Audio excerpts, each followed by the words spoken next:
आज हम बात करेंगे भारतीय संविधान के एक बेहद महत्वपूर्ण संशोधन की, जिसका संबंध सीधा भूमि सुधार कानूनों और न्यायपालिका बनाम विधायिका के टकराव से है। सबसे पहले मेरे चैनल को सब्सक्राइब जरूर कर लीजिए ताकि ऐसी ही जानकारी से आप लोग अपडेट होते रहें।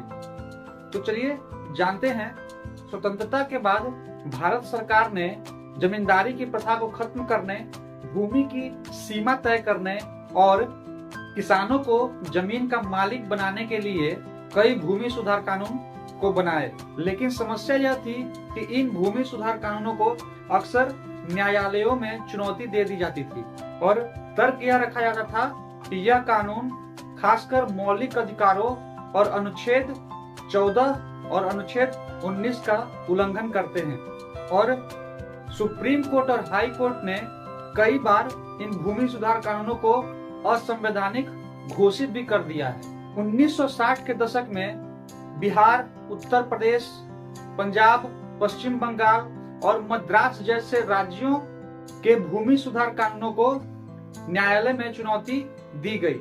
तब सरकार को यह महसूस हुआ कि अगर इन कानूनों को सुरक्षित नहीं किया गया तो भूमि सुधार करने की पूरी नीति विफल हो जाएगी। तब जाकर सरकार ने 17वां संशोधन 1964 में लागू किया। इस संशोधन के तहत 9वीं अनुसूची में कई कानून जोड़े गए और भूमि सुधार के 44 कानूनों को 9वीं अनुसूची में शामिल किया गया, जिससे इन कानूनों को मौलिक अधिकारों के उल्लंघन के आधार पर चुनौती देने से बचाया जा सका। इसके अलावा इस संशोधन में संविधान के अनुच्छेद 31A का भी विस्तार किया गया, जो भूमि सुधार कानूनों को संवैधानिक संरक्षण देता है, जैसे सीलिंग कानून, जमीन अधिग्रहण और पुनर्वितरण कानून। हालांकि उस समय इस संशोधन की बहुत आलोचना भी की गई और यह कहा गया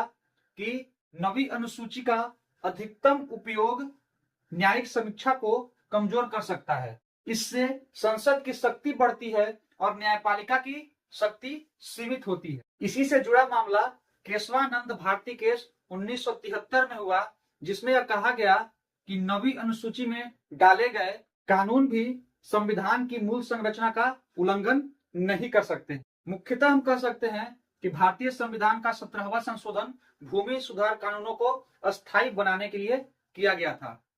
वीडियो पसंद आया हो तो लाइक करें, शेयर करें और मेरे चैनल को सब्सक्राइब करना ना भूलें। मिलते हैं आपसे ऐसी ही जानकारी के साथ अगले वीडियो में।